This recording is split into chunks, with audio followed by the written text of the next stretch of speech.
All right, so now that I've done a lot of refined color, if we look at the individual steps, that's all my refined color in the face. I still need some in the hair and in the jacket. That with the flat color gives me this, and then with my kind of refined sketch underneath gives me that, and then I like this kind of base rust tone that ties everything together.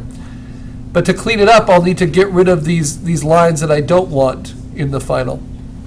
But let me finish off with the refined color in some of the places where I notice it's missing the most, right? So I've got the eyes, I've got kind of the lips worked out.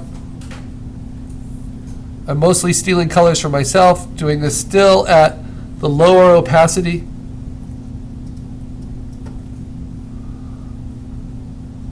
Let me see. I want to show the age lines and those little details in a subtle way that make use of warms and cools as much as possible. So often I'll paint them in like graffiti on a wall, and then I'll paint them out, but you see a little bit of that graffiti still left over, kind of the ghosted image. And that's a nice way to build in subtlety. The crease in her forehead here, same thing, I can kind of paint it in, and then I can paint it out. But since I'm at a low opacity and I steal different colors from around it, it will soften it and kind of blend it in a way that adds a lot of depth.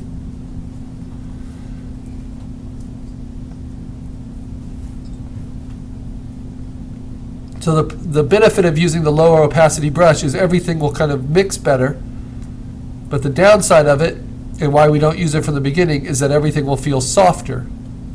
So don't feel like you need to repaint the entire thing with your refined color. You are just softening and refining the areas that need it. Otherwise, let your base layers do the job for you.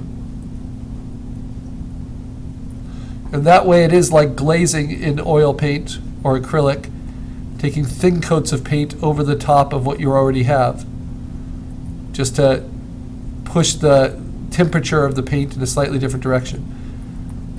I can push my highlights a little bit stronger, especially if I'm going for this kind of ceramics palette. I might even pick kind of a bright white and throw it in because it's a low opacity, and then blend around it.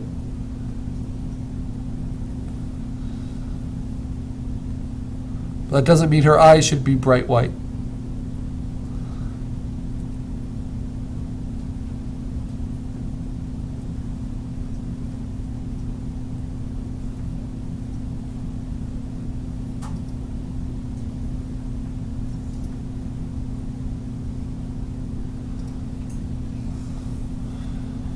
Soften that eye a little bit, and then give a little bit more of the white of the eye on this inside. So do I like that? Remember, you have your history. You can always go before and see what you had. Yeah, and I think I like that a little bit more. And I think I want to flatten this one off a little bit. Eyes are not very forgiving, so you want to be careful with how you handle them.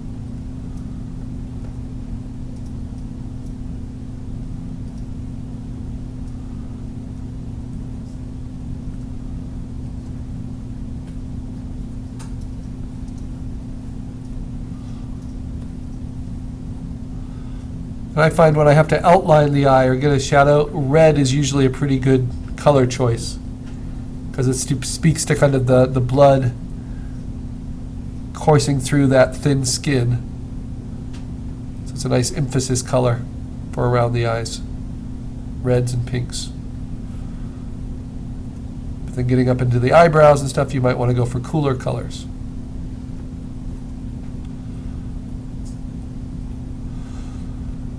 And like I said at the beginning of this process, the more comfort you have with traditional painting and drawing, the more comfortable you're going to be with digital painting. It's not very different, it's just a different tool. And you get better with practice. Oops.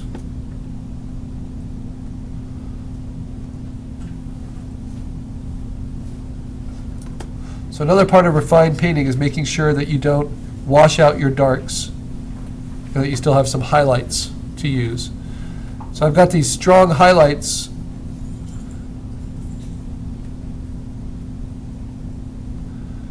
in parts of her face. I can carry those over very subtly in her eyes, though her eyes aren't strongly highlighted in the photo or in any photos I found of her. And then if I'm going to use this shadow for her nostrils, pretty dark, I want to make sure that that darkness is reflected elsewhere too, where it needs to be. Possibly in ways that are somewhat flattering, like her upper eyelids, like so. But certainly in the shadows of her hair.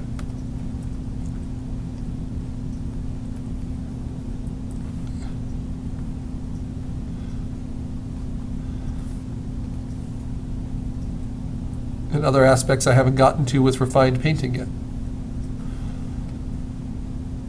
I also want to just add a little bit of gray in her hair, because that's how I've always known of her.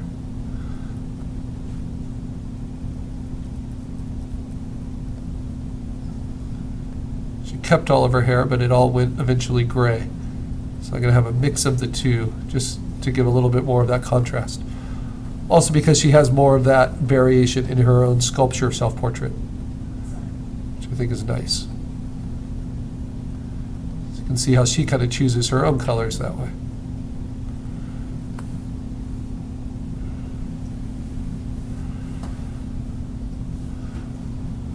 All right. So now just finishing off the neck, using more cools in the direct shadows, but then using some of the reds as well, still show that it's skin tone, it's fleshy. Treating the folds of the neck, those emphasis, kind of like that graffiti that I'm getting rid of and then reasserting.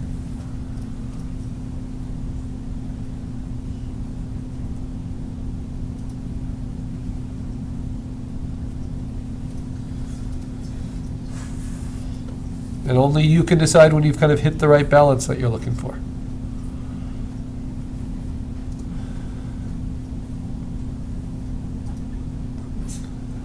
Don't forget things like the ears or other areas that might not be at all the focal point of your composition, but if they feel completely unfinished, no matter how nice parts of your composition are, they're going to really distract.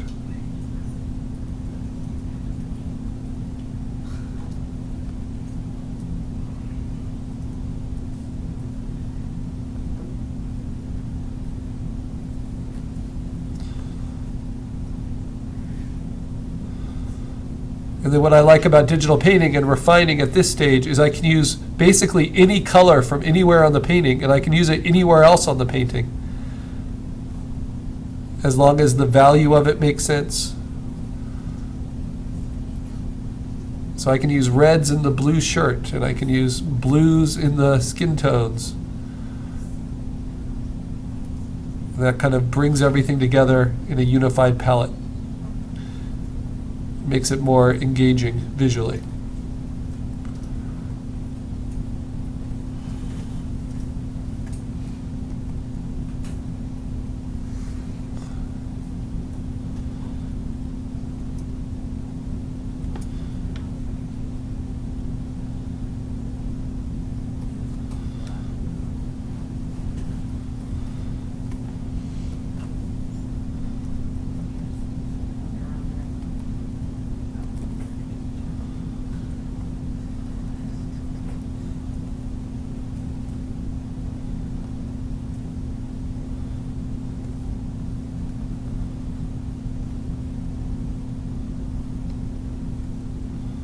Okay, now for some of these details on her shirt, because you want everything to look as finished as everything else. Gonna paint them in, the highlight, the wrinkles, steal from different colors. The direction of your brushstroke really matters.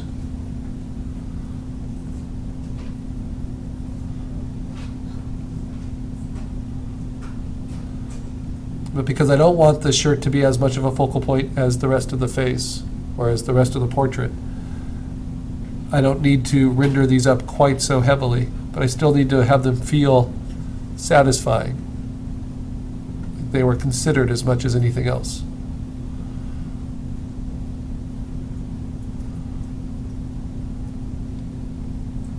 My darks need to be as dark, my lights need to be as light. Again, try not to paint with black. Always steal it from a source so that it's always a color. A blue black or a warm black will go a lot more towards feeling intentional by the artist. I need more purples. And my brush is doing me a lot of favors here by kind of rotating and breaking it up. When I paint, even if I don't change the color, it gives me some nice variations.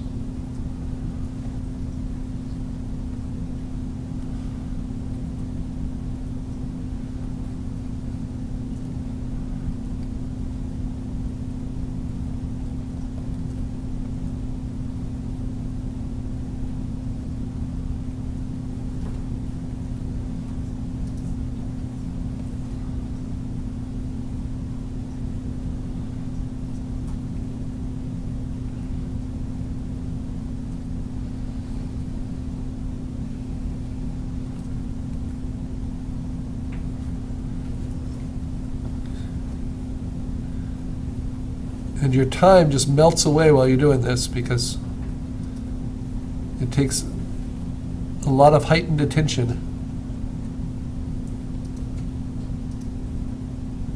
That's where you kind of lose yourself in painting. People who love painting just enjoy that feeling.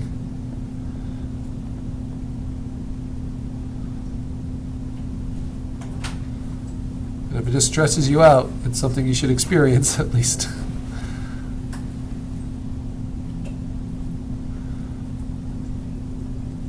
So again, I'm not a slave to the photo reference. I'm not stealing every wrinkle in her jacket, every focal point. But some of them that are helpful, I'm going to use.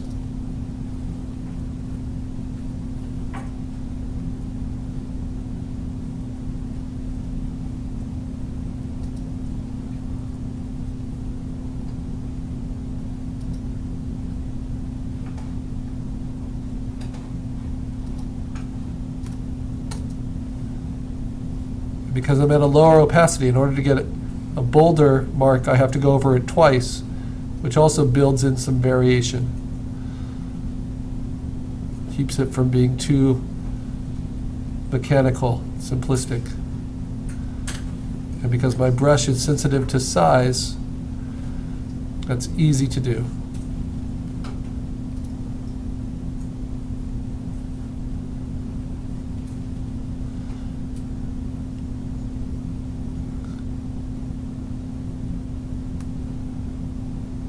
All right, a final step in all of this is once you've got what you want in your finish, come on, then you can use the other kind of Photoshop tools that we've used from the beginning, beyond the brush tool, especially image adjustment tools like brightness, contrast,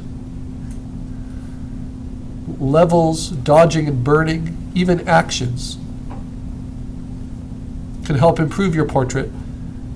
But I always like to be happy with it before any of that and just think of that as refining and getting ready for printing. So these end stages are me trying to be happy with it without that. Without those kind of special effects we can add at the end.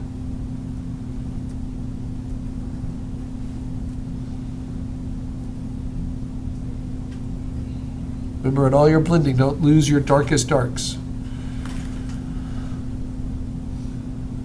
All right, let's see. What does the end of her shoulder look like?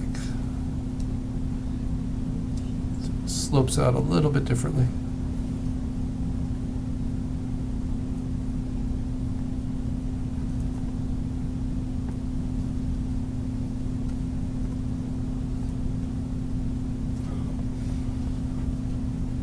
More of that bright blue in there.